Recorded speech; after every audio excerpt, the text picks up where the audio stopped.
Bagian kedua, saya sudah menyiapkan papan tulis. Ini kebetulan jadi begitu masuk pembahasan setengah gitu langsung musonifnya menerangkan hitungan, asal masalah dan sebagainya. Mungkin sepertinya ada agak kecepatan ini, tapi apa boleh buat, kita ngikuti alur ini saja ya. Yang pertama tadi furudul muqaddarah, bagian yang dipastikan kan ada 6. Bagian pertama adalah setengah. Orang yang mendapatkan bagian setengah itu ada 5. Nah, 5. Alladzina yastahiqun nisfa minal waratha khamsatun. Maaf, nanti jangan lupa kitabnya dibuka ya, kitab PDF-nya itu. Jangan hanya mendengarkan penjelasan dari video ini. Biar kitabnya dapat gitu. Siapa itu juga saya penjelasan saya salah gitu kan. Atau nyari inspirasi untuk pertanyaan misalnya. Yang dapat bagian setengah 5 orang. 5 orang ini kuncinya. 5 orang ini laki-laki cuma 1, yang 4 perempuan semua. Yang laki-laki suami. Jadi ketika seorang istri meninggal, yang dapat bagian adalah suaminya, laki-laki. Bagian yang dapat bagian setengah laki-laki cuma sendirian suami. Kemudian anak perempuan, al-bintu, kemudian bintul ibni, cucu perempuan dari anak laki-laki, kemudian saudari kandung, kemudian yang terakhir saudari seayah. Jadi ada 5 ya, yang dapat bagian setengah dari perempuan 4, sisanya laki-laki. Terus gimana kalau yang meninggal? Ini kan yang meninggal tadi disebutkan suami, kalau istri yang meninggal suami dapat setengah. Sekarang kalau yang suami yang meninggal gimana? Ya istri nggak bisa dapat bagian setengah. Tinggal 4 orang ini nanti yang bisa dapat bagian setengah. Suaminya kan yang meninggal.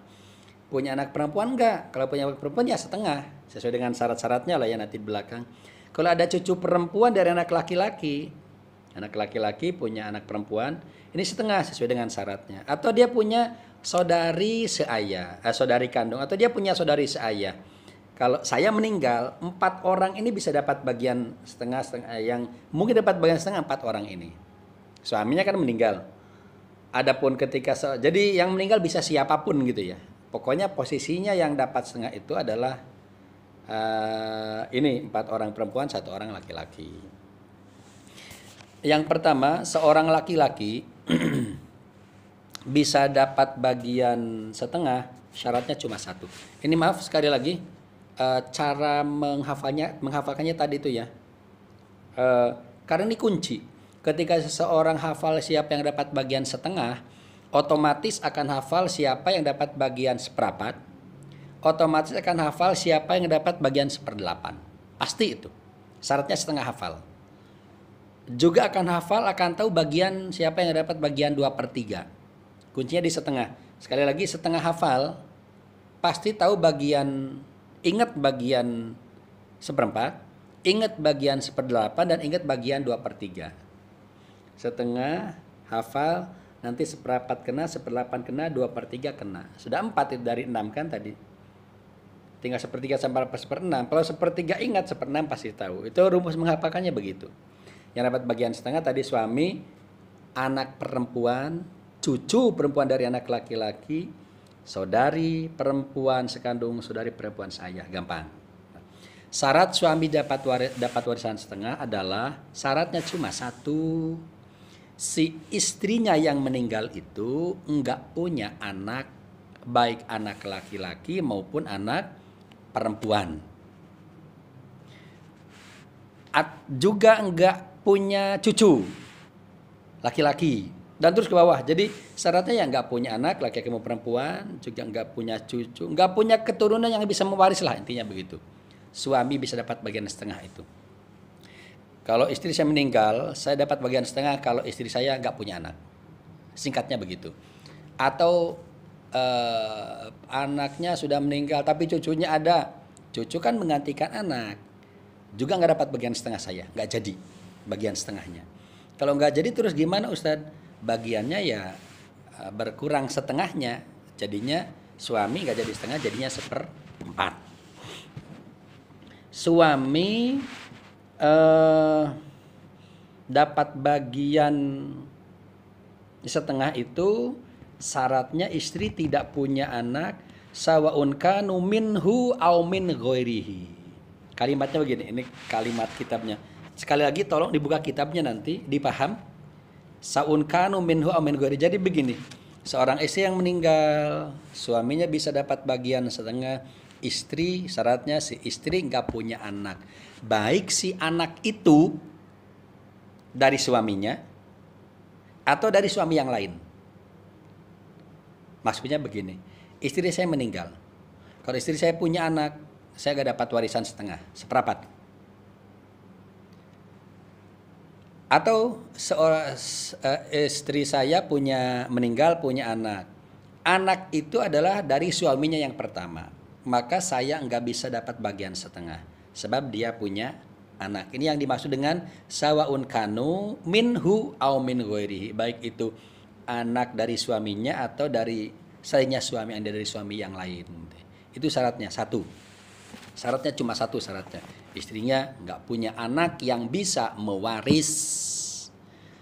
Adapun di sini disebutkan adamul far'i al-warithi gitu ya. Anak yang bisa mewaris. Ada anak Ustaz tapi nggak bisa mewaris. Misalnya hamba saya atau beda agama, ya sama saja dengan punya anak. Nggak punya anak karena kan nggak bisa mewaris atau membunuh ibunya gitu ya. Mungkin, sangat mungkin. Ini sekarang berita lagi hot. Ada anak yang mau memenjarakan ibunya di Jawa Timur. Maaf, di Sulawesi. Itulah zaman sekarang. Jadi ini bab warisan juga, ada anak suami istri anak gitu ya. Suaminya meninggal. Warisannya itu seharga 20 juta. Sudah 20 juta. Terus si anak yang menjual warisan itu seharga 20 juta itu. Ibunya itu dikasih sepeda motor sama uang 1 juta kalau nggak salah. Nah, ibu asli itu ibu kandung. Ini kurang ajarnya anak zaman sekarang. Dan bisa juga sebaliknya, kurang ajarnya orang tua zaman sekarang. Kurang ajar orang tua zaman sekarang. Tahun kemarin kejadian. Ada anak SMK pacaran sampai melahirkan. Di Mojokerto di Pacet anaknya melahirkan di tempat wisata biar nggak ketahuan.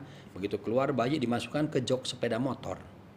Dibawa ke klinik, meninggal. Tuh orang tua kurang ajar. Anak yang kurang ajar ya ini yang sekarang sedang terjadi ini. Jadi ibunya dikasih sepeda motor sama uang 1 juta. Terus ibu, karena ibunya ini punya saudara banyak, jadi sepeda motor itu kadang dipakai dia, dipakai saudaranya. BPKB-nya dipegang sama anaknya. Si anaknya ini perlu sepeda motor itu, mau dijual katanya, saya butuh uang. Kata ibunya, enggak boleh kan milik ibu. Kata anaknya, BPKB-nya kan di saya. Akhirnya apa? Si anak itu datang ke kantor polisi, mau memenjarakan, melaporkan ibunya. Bayangkan coba, ini zaman sekarang. Jadi bagian pertama yang saya ceritakan bahwa Islam sangat menghargai nyawa seorang itu luar biasa. Karena semakin kesini kan semakin buruk gitu ya. Maaf terlalu panjang videonya, nanti terlalu banyak MB-nya gitu ya. Saya cut sampai di sini.